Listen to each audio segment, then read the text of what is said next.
Olha aí, Sexto estamos aqui de volta para mais uma aula de ciências com vocês. Com muito prazer que a gente vai apresentar aí uma aula. Essa aula vem um pouquinho na mesma vibração que a aula passada. A gente vai pegar alguns pontos de continuidade e vai construir alguns conceitos lá do comecinho do nosso ano letivo, tão conturbado aí 2020. Eu sou o professor Magno, como de costume está aqui ao meu lado na moderação aqui o professor Ed Joel.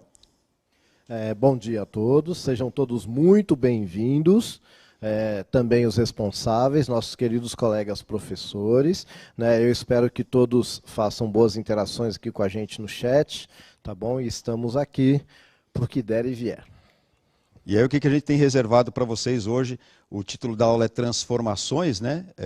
E Estados da Matéria, Transformações da Matéria, que a gente vai começar aí no início e tal, ver o que vocês lembram disso, que atende aí a essa habilidade que é a 02, observar, identificar e registrar as evidências de transformações químicas decorrentes da mistura de diversos materiais. Lembra, a gente falou um pouquinho de mistura na aula passada. Se você perdeu, procura aí nos canais, aí tem o canal do YouTube e tal, você revê aí essa aula. Bom, ocorridas tanto na realização de experimentos, que a gente vai fazer um pequenininho aqui hoje, quanto em situações do cotidiano que a gente vê aí no dia a dia com a mistura de ingredientes para fazer um bolo, ou uma limonada, uma mistura de vinagre com bicarbonato de sódio, como também pelo conhecimento por meio de publicação eletrônica ou impressa, aí teria que ser um texto, né, de situações relacionadas ao sistema de produção. Quando a gente fala sistema de produção, é aquele discurso que a gente sempre frisa aqui e tal, de prepará-lo já para um ambiente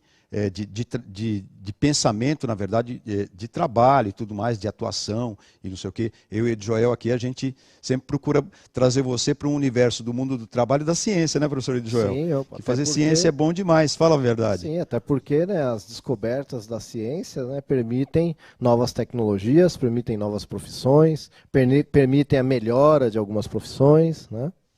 E o professor Ed Joel aqui, ele é um exemplo desse mundo do trabalho que a gente pode começar se preparando aí no quinto ano, no sexto ano, no sétimo, enfim, que é um estudo bacana que é a biologia. Ó, quem estuda biologia pode trabalhar em laboratório, pode trabalhar em pesquisa, né, professor? Pode trabalhar em revista científica, fazer uma especialização em jornalismo. Enfim, é uma infinidade de coisas, não é, professor Joel? É verdade. Biologia é Né? tudo de bom, meu. Dá para você pegar isso daí. E tem as outras ciências também, né? A gente vai falar hoje de transformações, e tem uma transformação que a gente chama de química, daqui a pouco eu vou falar sobre ela, você deve lembrar aí, porque é um assunto que já foi tratado. E química é uma ciência também, que dá para você fazer uma porção de coisas, dá para você trabalhar em indústria, dá para você lecionar, dá para você fazer pesquisa, enfim, é um universo aberto para você. E tem também as transformações físicas. A física também é uma ciência que é tudo de bom, dá para você trabalhar nas áreas de engenharia, de construção, de sondagem, dá para trabalhar em laboratórios de alta tecnologia, para fazer exames, por exemplo, tem uma porção de exames que a gente hoje em dia conta aí, que dependem da física médica e tudo mais. Quer dizer, a ciência é um campo aberto para fazer você pensar aí ou repensar alguns projetos de vida, né? Junto com o seu professor aí, tanto o professor aqui do Centro de Mídias de Projeto de Vida, né, professor? Sim. Como o seu professor mesmo aí da escola. Daqui a pouquinho a gente está voltando de forma gradativa. Vamos ver como é que a gente está torcendo para que tudo dê certo aí. Qual o objetivo dessa aula, então? Dá para voltar um pouquinho isso. Ó. É identificar e classificar transformações da matéria, reconhecer transformações físicas e transformações químicas, que você conhece muito bem. Deixa eu recordar só um minutinho o que a gente conversou na aula passada. A gente falou sobre misturas, está lembrado? O que é uma mistura? A mistura a gente classifica de uma maneira bem, a grosso modo, a gente diz, de uma maneira geral, em mistura homogênea e heterogênea. Uma mistura homogênea, por exemplo, quando você mistura um pouquinho de açúcar no café, você tem ali o café e você mistura o açúcar se dissolve. Se ele dissolver, é uma mistura homogênea, porque está tudo ali na mesma mistura e tudo mais. Eu costumo pensar o seguinte, mistura homogênea mesmo, ela é difícil de se encontrar, porque geralmente tem alguma coisa que está ali agregado, está agregado, está colado, está dissolvido de alguma forma. Mas a gente classifica assim. Se você conseguir uma mistura que tem uma aparência só, né, professor Edjoel? Sim. Aí essa mistura é homogênea. Que não é o caso, por exemplo, de você misturar... quando você vai lavar a louça, acho que eu dei esse exemplo na aula também, você vai lavar a louça e às vezes tem um pouco de óleo lá na frigideira e tudo mais, você coloca um pouquinho de água, o óleo sobe, ele fica para cima e a água fica embaixo. Aí essa mistura não é homogênea. Quando você pega também e coloca uma colher dentro de um copo com água, é uma mistura também, mas essa mistura não é homogênea. Ô Magno, mas que maluquice, você vai misturar colher com copo? Olha, essa mistura pode até fazer bastante sucesso, porque veja só, o vidro, deixa eu contar uma coisa para você. O vidro, ele é uma mistura. E quanto mais homogênea essa mistura, do tipo de cristais que tem, o Edjoel conhece bastante de rochas e minerais e tal. Pouquinho, bastante não. Não põe nessa aí não. Sabe pro gasto, né, professor Edjoel? Então tem certos cristais, né, professor Edjoel, que a gente pode selecionar, que são cristais assim bem arranjados e tal, e fazer um vidro. Aí fica um vidro especial, um cristalzinho, né, um copo de cristal e tal. Aí você pode misturar lá uma areia com um monte de minerais e tal, e obter um outro vidro, que é um vidro mais ou menos assim, ó, que é um vidro fino, mas meio grosseiro, tá vendo? Ó, ele tem uma característica de ser bem lisinho, ó, não tem, ó, ele é meio irregular, tá vendo? Ó, dá para ver a irregularidade dele. Não é tão bem acabado. Né? Isso aí, ele não é tão bem acabado. Então, quando eu falo para você que tem mistura de metal com água, você tem que pensar num processo amplo. Por exemplo, aí na sua casa deve ter também talheres e peças de metal, por exemplo, lá no portão da sua casa deve ter um ferro lá e tal. Essa colher, a gente fala que é uma colher de alumínio, né? É discutível, porque essa colher aqui, eu acho que ela não é de alumínio, eu acho que ela é de aço inox. E para você ter esse aço inox, você tem que ter uma mistura. Então você mistura determinados metais e faz uma liga. A liga é uma mistura. Essa mistura é homogênea. Beleza? Agora, se você colocar e fizer uma mistura assim, colher com água, né? Misturar a colher com água, aí fica uma mistura heterogênea, que tem as coisas separadas. Legal? Dá para você perceber aí o que nós vamos fazer nessa aula? Olha, a gente já teve uma dica aqui. A gente vai formular hipóteses, pode colocar o quadrinho, ó. Selecionar informações, resolver atividades, interagir no chat e interpretar dados. Fiz essa revisãozinha aí, ó, grátis de misturas homogêneas e heterogêneas, mas agora sobrou para você aí em casa. É o nosso cumprimento de hoje. Quando se mistura sal de cozinha com água, ocorre transformação na substância? Presta atenção na pergunta.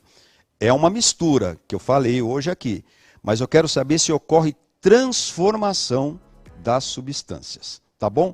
Vou te dar aí, acho que 2 minutos, está de bom tamanho.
Professor, muitas interações aqui, viu? Eu segurei aqui a do Otávio, que ele mandou 2 vezes aqui, assim, ó. Ele fala assim, na nossa visão, não.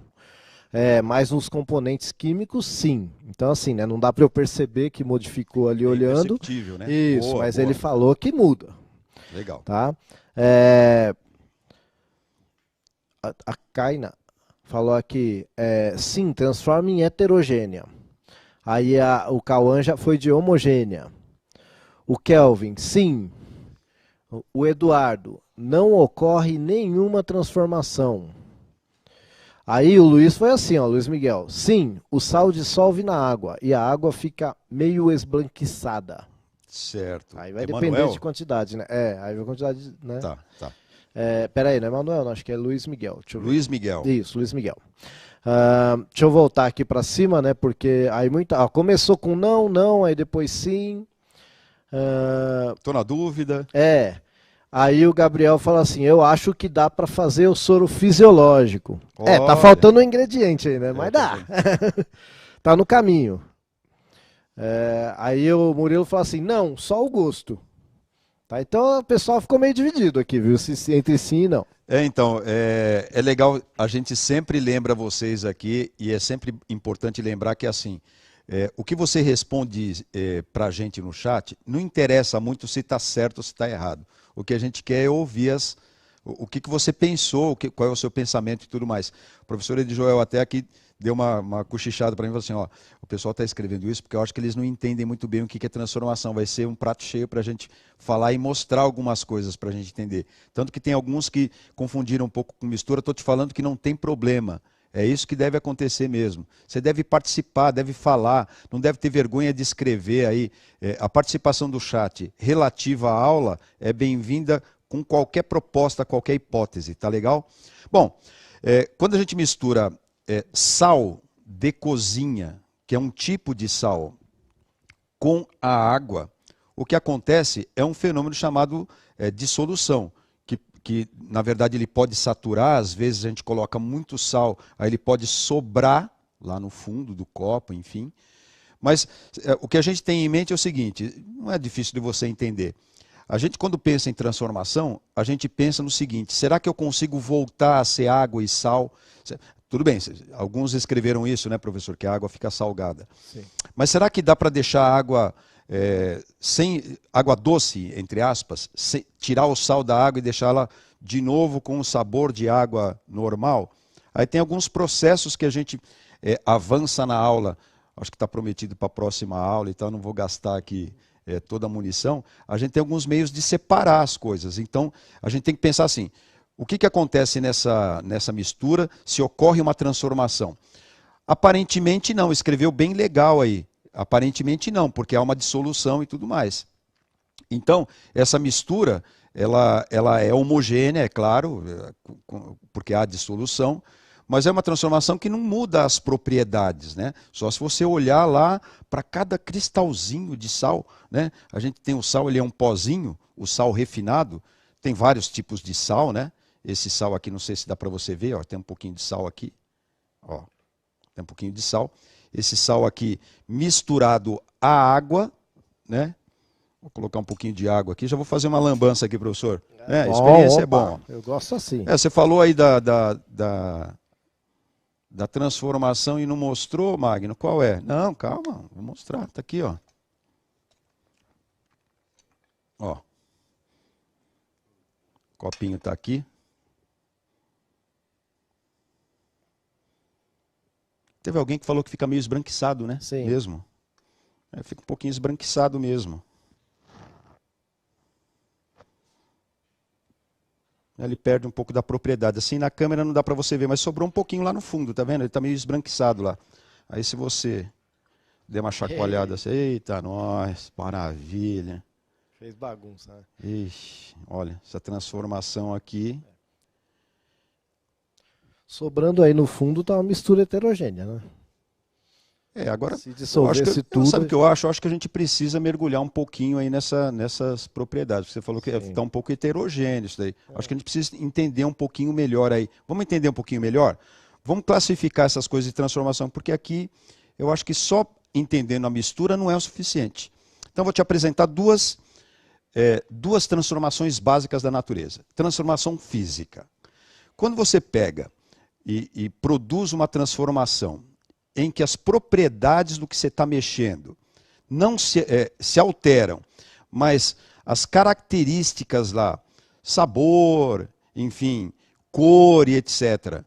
A pintura já não se classifica nisso. Quando você pega alguma coisa, por exemplo, essa argila aí, ó. Você pega a argila, você pega o barro. Aí você pegou o barro lá de uma fonte, não sei o quê, levou ali para um pedestal, um tipo de um disco, ficou girando e deu uma forma para esse barro. Responde para mim aí na sua casa. Continua sendo barro? Continua sendo barro. Depois que você secar o barro, continua sendo barro? Ah, continua, só evaporou a água. Tá, mas houve uma transformação, o barro continuou barro ou não? Continuou barro, só houve evaporação. Se você pegar a água que evaporou, dá para você colocar de volta no vaso? Dá para colocar de volta no vaso. É só você molhar ali e tal. Então essa transformação a gente chama de física. Por exemplo, se você pegar essa garrafa de água aqui, ó, e apertar, elas se transformam.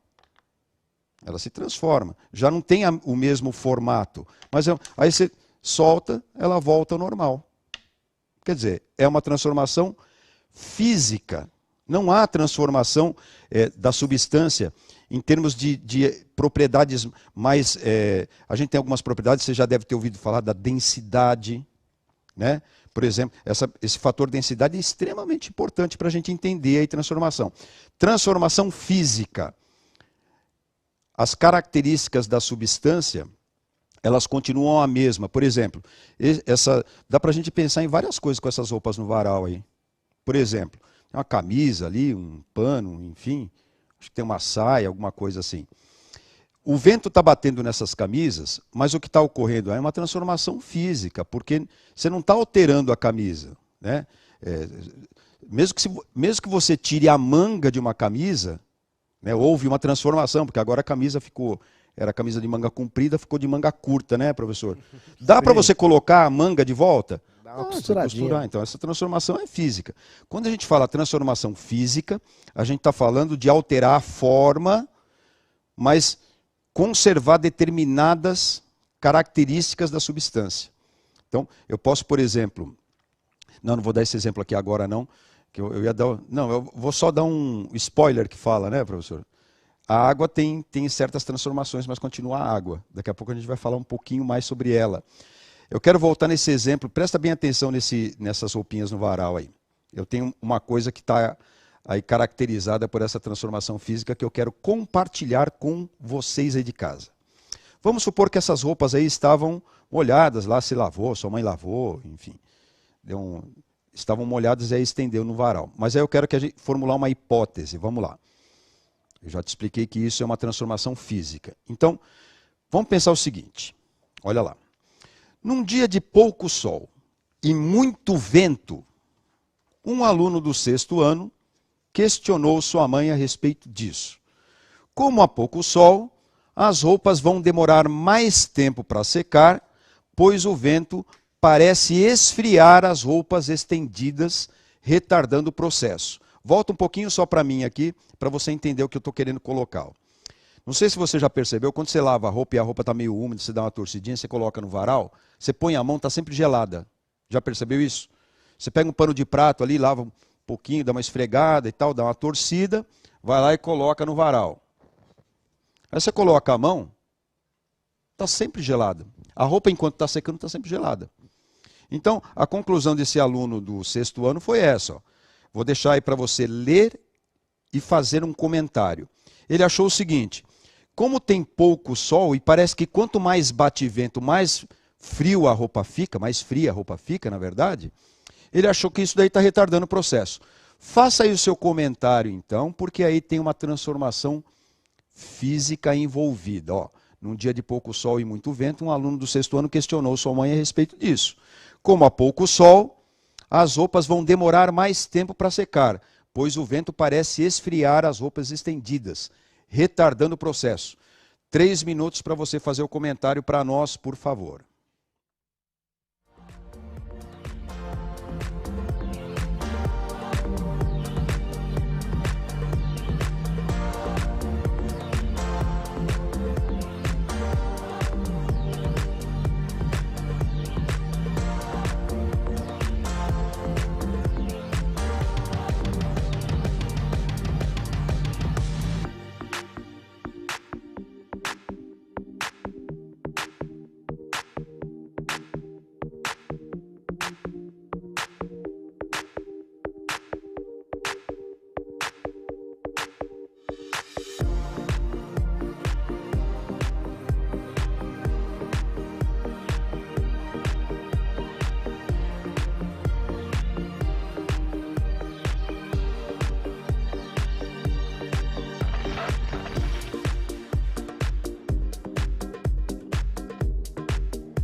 Muito bem, professor. Olha, muitas interações aqui.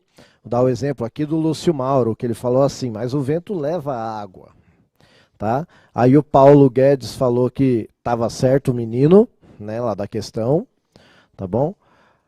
A Mirella falou que é uma transformação física. Ó. Olha, tá entrando em detalhes, Né? já, hein? Aí vamos ver quem mais aqui. Aí o Rafael falou que seca mais rápido. Tá bom? O Richarlison falou que o vento congela e seca. Vento congela? É, foi o Richarlison que falou. Esfria tanto assim, será? Aí tem que fazer um teste, né? Então, vamos ver outra aqui. Eu tenho uma pergunta aqui, eu não sei se você vai querer responder, senão vai para aquele nosso banquinho lá de dados. A gente deixa para a próxima aula, se, então tá se bom. for muito cabeluda, espinhenta. Não, ela é carequinha. É assim, ó, é a Maria Eduarda, eu não sei se é a mesma, mas a Maria Eduarda sempre participa, né? Tá assim, ó, por que tem algumas roupas que quando lava na máquina diminui? Então aí eu vou tentar te responder o seguinte, a roupa ela tem uma etiqueta que tem, cada tecido ele tem uma característica de lavagem. Então, se você colocar qualquer outro produto lá, ocorre uma transformação. Excelente. Aí essa transformação, ela pode ser de forma física, mas que acaba dando uma característica diferente, né? Aqui eu fiz errado, tudo bem. Faz de conta que por cima, por baixo. Você tem uma trama do tecido, né? Então, dependendo do produto que você coloca aqui, se for água, por exemplo, esse tecido momentaneamente vai agregar água, vai ficar molhado e tudo mais, ele vai dar uma inchada, que nem o seu cabelo, né? Quando você toma banho, o seu cabelo ele fica um pouco mais esticado e tal, porque ele incorpora a água lá e tal. Os tecidos e tal, eles são assim também. Dependendo do tipo de sabão que você colocar aqui, ele acaba encorpando e acaba ficando, depois de seco, depois que secar a roupa pelo processo, ele acaba perdendo um pouco dessa flexibilidade, então ele fica um pouco mais curto em tamanho. Então é uma reação, né, que depende basicamente das condições de lavagem. Então tem roupa que você não deve lavar com água a uma certa temperatura, senão ela vai encolher, né? Essa trama ela vai diminuir. E determinados produtos não devem ser usados em determinados tecidos, porque senão danifica, ele pode estirar ou ele pode ficar até fragilizado e rasgar, que é o caso de alvejantes e tal. Tem que tomar cuidado com isso, porque tem certos tecidos que não pode usar o alvejante, tá bom? Agora eu queria voltar aí um pouquinho, o Edjoel vai fazer primeiro uma colocação, é isso, Ed? Na verdade eu achei uma resposta aqui bem completa, eu posso ler? Da Pode, Maria claro. Vitória. A Maria Vitória colocou assim, ó, por incrível que pareça, o vento é mais eficaz que o sol na secagem das roupas. É isso aí. Ele movimenta as partículas de ar que se chocam com as moléculas de água do tecido, agilizando a sua evaporação. Já o calor do sol provoca um processo semelhante a esse, só que mais lentamente. Mais lentamente. Por incrível que pareça, gostei desse incrível que pareça. Maria Você tem a água lá, né? Vicky Vitória. É a Vitória, acho que a Vitória sempre participa, hein, Ed? Das nossas... Tem vários com o mesmo nome, mas pode ser que seja. Vamos pensar no processo de evaporação numa superfície bem longa, tipo um lago, um rio e tudo mais. Você tem o sol aqui, o sol está aqui e tal, e aí ele está incidindo. Os meus desenhos eles têm ficado bem ruins com o tempo, por causa da pandemia, viu? O sol vai incidindo aqui, ele fornece calor, ele esquenta a água. Mas não sei se você já percebeu também, a água ela resiste a esse calor, porque assim, ela pega o calor do sol para poder evaporar. Então, aqui tem umas partes de água, gotículas bem pequenas, né? Partes bem pequenas, a gente chama de moléculas, né? Elas absorvem essa energia de calor e sobem, é o processo de evaporação. E esse processo aqui, ele é um processo bacana, mas é um processo muito lento, muito, muito lento. Agora a ventania faz assim, a ventania já é um processo um pouco mais animal, o negócio é um pouco mais, como que eu diria aí, violento mesmo, porque ele faz assim, se bater um vento aqui, e ele conseguir pegar todas essas bolinhas, essas moléculas aqui de água que estão na superfície, ele arrasta. Então, quanto mais vento, e aí você lembra aquele varal, o varal com o lençol lá balançando, né? Ele vai balançando de um lado para o outro com uma ventania danada, ele vai expulsando a água, seca mais rápido. Acertou aí. Isso foi só um petisco para a gente saborear aí os estados físicos da matéria. Lembra deles? Eu vou te revisar isso daí. Ó. A gente pode ter 3 estados básicos da matéria, o sólido, o líquido e o gasoso. Para cada passagem tem um nome. A passagem do sólido para o líquido chama fusão, do líquido para o gasoso chama vaporização. O processo contrário, né, que a gente costuma dizer que a água evapora, aí forma a nuvem, e aí lá da nuvem ela precipita, ou então ela se condensa e vira líquido, chove. Então esse processo, na verdade, chama liquefação, tá legal? Porque a gente pode liquefazer, inclusive, outras substâncias, como os gases. Então esse processo de volta do estado gasoso para o líquido, que você está acostumado a chamar de condensação, o nome é liquefação, tá legal? E o processo contrário de voltar do estado líquido para o estado sólido, o contrário de fusão, é solidificação. Não sei por que a maioria dos alunos guarda mais esse nome. Você pergunta assim, em qualquer série, faz do primeiro ano do ensino fundamental até o 3º ano do ensino médio. Você pergunta lá para o aluno, quais são os estados da matéria? Sólido, líquido e gasoso. Qual é o nome dos processos? Ele vai ficando na dúvida, quando chega a solidificação ele lembra, não sei por quê. É um dado científico isso daí com os meus alunos. Eles lembram mais a mudança do estado líquido para o sólido, que chama solidificação. Volta a figurinha só um minutinho, para a gente ver aí esse processo interessante de passar do estado sólido para o líquido direto, que chama sublimação, e do estado gasoso, quer dizer, está lá uma nuvem, e volta para o estado sólido direto, sem liquefazer, sem passar pelo estado líquido. Chama sublimação. E aí, voltando ao dado estatístico do professor Magno, os meus alunos de 5º, 6º, até o 3º ano, dificilmente eles lembram do processo de sublimação. Não é interessante? Você aí vai guardando isso, faz no seu caderno de anotação, que a gente sempre lembra aqui de fazer as anotações. Como que são esses estados aí? O sólido, líquido e gasoso. O estado sólido, líquido e gasoso, eles são assim, a mudança do estado chama isso e tal. Faz as anotações no seu caderno. Tem mais uma revisãozinha para você. Ó. Os estados de agregação da matéria, sólido, líquido e gasoso. Né? Para passar do estado sólido, vamos imaginar que você tem uma pedrinha de gelo lá e tal. Como é que você faz uma pedrinha de gelo virar gás? Virar vapor de água, na verdade. Pode esquentar, né? Você pode pegar o gelo, colocar lá numa panela, tacar no fogo, fornecer calor, vai aumentando a temperatura, vira estado líquido e depois gasoso. Agora, você sabia que esse processo ele pode ser de diminuição de pressão? Você tem lá o estado sólido, volta aqui um minutinho para mim. Ó. Você tem lá, o estado sólido, ele é caracterizado pelas partículas muito agregadas, muito juntas, e elas estão muito pressionadas. Se você diminuir a pressão, elas podem se separar um pouquinho mais, que nem está no desenho aí, e ir para o estado líquido, e se libertar um pouquinho mais e ir para o estado gasoso. Vai se acostumando já, 6º ano, que nós temos 5 estados da matéria, tá legal? Eu falei para fazer a anotação, né? Volta aí no desenho, por favor. Ó. Você tem o estado sólido, líquido e gasoso. Se você esquentar muito o gás, ele vai para o estado de plasma. A gente usa até em televisão aí esse negócio, que é um estado de altas energias e alta temperatura. E se você congelar um negócio muito sólido e continuar nesse resfriamento, mesmo no estado congelado, ele pode ir para um estado supercondensado ou estado condensado de Bose-Einstein, que é um estado que tem características diferentes, como o plasma. O plasma é existente no Sol, no nosso Sol, que brilha aí.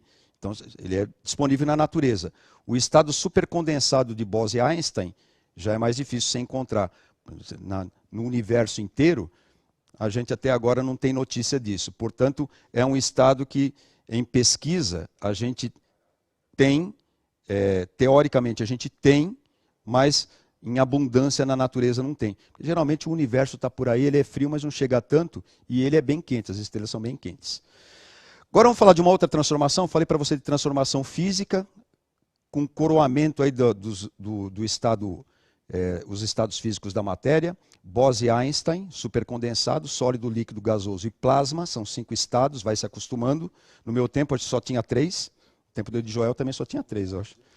A gente é meio antigo, não tão antigo, mas meio antigo. Fala aí para mim o que ocorre quando você mistura.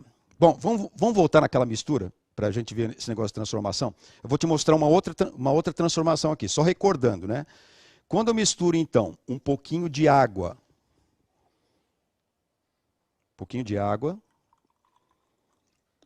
com sal, não é isso, professor? Um pouquinho de sal, ó. O que acontece? Mistura homogênea, né? Opa! Ixi, rapaz, ai meu Deus do céu. Caramba. Aí deu reação química. Porque eu te enganei desde o início. Isso não é sal de cozinha, isso é bicarbonato de sódio. Olha aqui, ó. É bicarbonato de sódio, ó. E o bicarbonato de sódio você deve ter em casa aí, que ele usa para fazer bolo. É fermento em pó. Quais são as transformações que ocorrem com os ingredientes quando você mistura lá ovo, leite, farinha de trigo, fermento e tal, para fazer um bolo? Quais são as transformações? Escreve aí para mim, vou te dar 1 minuto. Na tela.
O pessoal gostou da ideia do bolo aqui, viu? Olha, Tá vou te certo. falar, hein?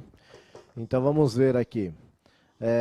O Vitor falou assim, o bolo cresce. Transformação química, foi o Luan Cunha. O Guilherme falou enchimento. Não tá errado também, né? Enchimento. Que dá ou uma inchamento. É melhor falar enchimento do que engordada. Então. Né? Tá certo. Tá o bom. fermento, quando faz o bolo crescer,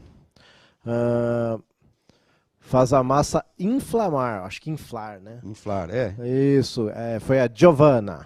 Inflamar não, porque senão você... Giovanna Faganelli. Eita, Giovanna? Sim, hein? Mas que, Giovanna? Andamos via. Vamos lá. Bela tchau, bela tchau. Massa, manteiga, bicarbonato, fermento. Mais? Ou tá bom? O pessoal se ligou que o fermento químico é bicarbonato de sódio, só Sim. por isso já vale a aula. E não sei se a gente traçou aqui um plano, e eu novamente quero agradecer ao Joel, eu falei, Joel, deixa eu montar essa aula. Ele falou assim, tá bom, mãe, vai. Aí eu montei. Pensa que eu mando. O Joel é meio um chefe do negócio. Tá bom. Deus não, a tá gente aqui é vendo. parceiro, né, Ed? Fala a verdade. Aqui tamo junto. Eu falei, Ed, olha, eu vou colocar umas coisas assim, eu acho que é legal a minha contribuição, beleza. E aí, a hora que a gente traçou a aula, a gente pensou assim, eu comecei lá com a transformação física, que não altera as propriedades intrínsecas da matéria, é uma transformação que você deve sempre ter em mente assim, dá para voltar? É reversível, tem até esse nome, é reversível ou é irreversível? Cara, depois que você fez o bolo, só te resta comer. Não dá para você separar a farinha, trazer o ovinho de volta, aí você traz o ovo de volta, de repente você pode trazer o ovo, pode trazer a casca, pode trazer o pintinho, pode trazer a galinha, e quem nasceu primeiro foi o ovo. Exatamente. Aí, maravilha, tá vendo? Quem nasceu primeiro, o ovo ou a galinha? Foi o ovo. Se fosse uma transformação reversível, a nossa dúvida é porque a transformação é irreversível, é um caos. Olha uma transformação química que a gente deve prezar muito e estamos vivendo uma época de transformações químicas maravilhosas, que é a primavera. Olha aí o que acontece, ó. Sabe qual a diferença que tem aquele tomate verdinho desse tomate vermelhinho? Ora, é uma transformação química, porque ali a substância está voltando, ela está sintetizando certas substâncias que a planta conseguiu tirar do solo, conseguiu tirar da água, conseguiu tirar do sol. E é essa reação que demora um pouco, essa reação química, ou seja, se eu falar, o sol incidindo numa substância, a substância mudou de cor, transformação química. O sol incidiu sobre uma folha e realizou a fotossíntese, transformação química. Ora, o sol incidiu sobre a folha, junto com os nutrientes que eram trazidos pela planta, e isso daí processou, de alguma forma ali, um alimento para a planta, transformação química. Cita para mim, rapidinho aí, enquanto a gente vai encerrando, algumas transformações, o chat vai ficar aberto, outras transformações químicas no seu dia a dia para você pensar. Chat. Tem amadurecimento de fruta, tem fazer bolo, tem uma porção de coisa. Pão, olha aí, muito bem. Bom, pessoal, a gente vai ficando por aqui. Espero que vocês tenham aproveitado bem a aula, transformações físicas e químicas. E o Edjoel tem um recadinho para dar para vocês que é importante. Isso aí, gente. Então, olha só que legal. Você pode aí dizer o que você achou da aula. Então, você vai lá e aponta o seu celular para o QR Code que está aparecendo aí. E aí você dá a sua opinião sobre nossa aula. Falou? A gente vai ficando por aqui. Eu acho que na sexta-feira a gente vai voltar a se encontrar. Legal. Ok? Um abraço. Tchau, gente.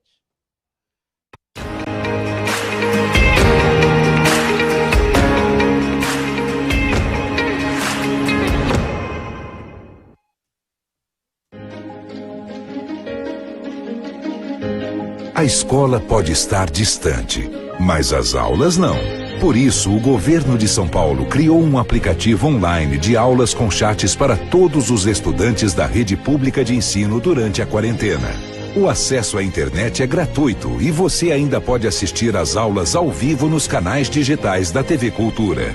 Baixe o aplicativo e estude.